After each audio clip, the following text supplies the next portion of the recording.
No COVID? Okay, let's see. How much is Bitcoin?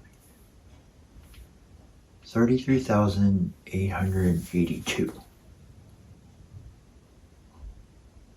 So I guess people in 2021 are going to be like, do I buy a Bitcoin or do I buy a Tesla?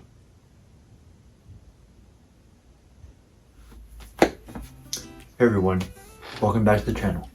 So if you haven't heard about it, 2021 Bitcoin, you're either on the side of it's a scam or it's going to be the future of currency. So in this video, I want to go over a simple explanation of what Bitcoin is. I'm going to go over why I think it's been so popular and give some final thoughts of what I think about Bitcoin. So firstly, what is Bitcoin? Now I'm going to explain it through an article on CoinDesk that I thought explained it very well. So if you want to read it after you watch this video, of course, I'm going to leave it in the description down below. So let's say you had a phone and you were giving it to a friend. You would probably just meet up, hand the phone to your friend, and that'd be it, right? I gave it to you and you took it from me. As simple as that. We wouldn't need like a judge or like a priest and be like standing across from each other and having the priest serve as a witness to me giving the phone to you. No, that'd be way too complicated.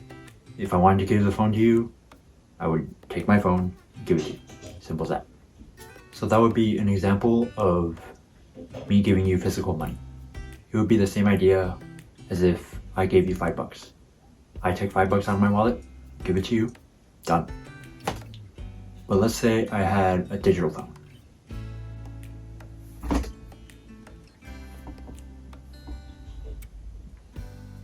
Oh well. But that sounds a lot more like Bitcoin and it gets a bit more complicated. So if I were to send you this digital phone, I would probably have to send it through, I don't know, email, social media. But the problem would be, how would you know that the phone I sent you was only yours? I could have sent it to 50 other people if I wanted to, and they would all have the same phone.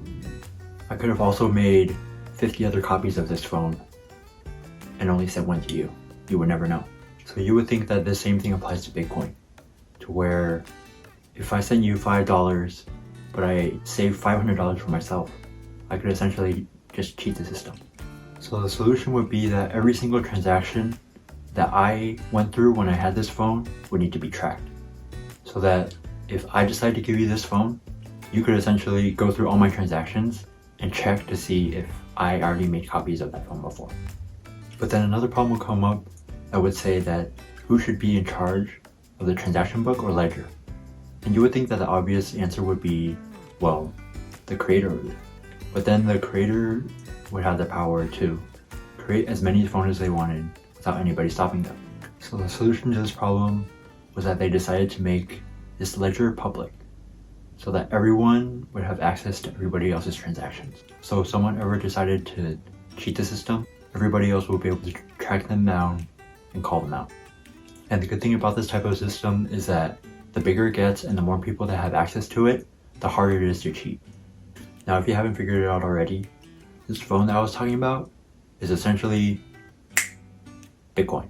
And another great thing about Bitcoin is that when it was created, they already predefined a set amount of Bitcoin that there would be. Would it be there? They already decided how much Bitcoin there would be. But as of now, the only way that you can get more Bitcoin is something we call Bitcoin mining. And Bitcoin mining is where a room full of these supercomputers essentially solve a problem in order to find a Bitcoin. But even then, there's already a set amount of Bitcoin, and these supercomputers are just trying to find the rest. For my estimates, I think there's a total of around 21 million Bitcoins, and so far around 18 million have already been found. So in simple terms, Bitcoin and all the rest of these other cryptocurrencies like Ethereum, Ethereum. They're these universal currencies that hopefully will be able to be used in the global market sometime in the future.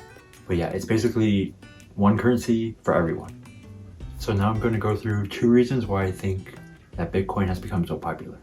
And the first reason is that it's because of the circumstances we're in right now. And if you haven't heard, we're in a pandemic and everybody's finances are tight. So the government has been finding ways to pass stimulus checks out to everyone in hopes that they'll receive it and spend money on other things in order to stimulate the economy, whether it be $600, $1,200, or $2,000. Now on the surface, you might be thinking, oh, that's great, I get free money, right? But while the government is printing out money, we're also lowering the value of the US dollar.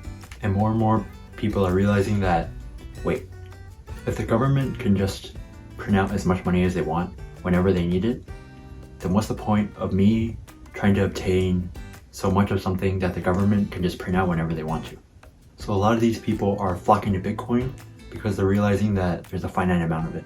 Once everything's been mined, there's essentially going to be no more. And once there's no more of it, they know that the prices are just going to keep going up. This was the same idea that people had of gold in the past.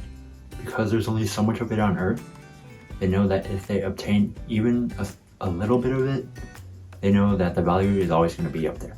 The second reason I think Bitcoin has become so popular is because a lot of these big companies are admitting to buying Bitcoin. So like companies like PayPal and Square have been investing millions and millions into Bitcoin. And so to the general public, like you and I, we would think, oh, okay, so if these huge companies are investing into Bitcoin, then it's probably something that's not going to be a fleeting asset, or it's going to be something that's going to probably stay here long term. So if these multi-million companies are buying into it, then I could probably rest assured that it's safe for me to buy into it as well. Now, am I going to buy it? If I had the money to, yes. But as of now, I don't have the finances to do so. And even if I did, I don't think it would be smart for anyone to buy it right now at its peak. Because right now, the price is as high as it's ever been in history. Looking at the history of Bitcoin being such a volatile currency, I know that it's going to eventually start trending downwards. How far downwards? No one knows. And I know a lot of people are buying it now because of FOMO or fear of missing out. And do I believe Bitcoin is here to stay? Well, for the most part, yes. I think that with all the supercomputers and the public ledgers backed behind it, and especially now with all these public companies coming out and making it mainstream, I think Bitcoin is here to stay.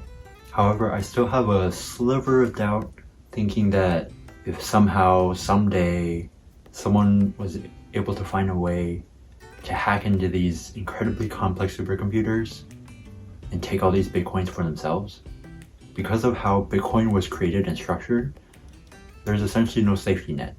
So if you somehow make a mistake when transferring your Bitcoin by typing in the wrong code or something, if you lose that Bitcoin, there is no way of getting it back. But yeah, I know that for Bitcoin, there's essentially 2 extremes. There's those that think it's a scam and those that fully believe that it's the currency of the future. So leave your opinion of Bitcoin down in the comments. And if you liked the video and found it interesting or valuable, please also give me a like down below. Subscribe if you want to see more videos like this. I'm planning to upload at least twice a week. And I'll see you all very soon in the next video.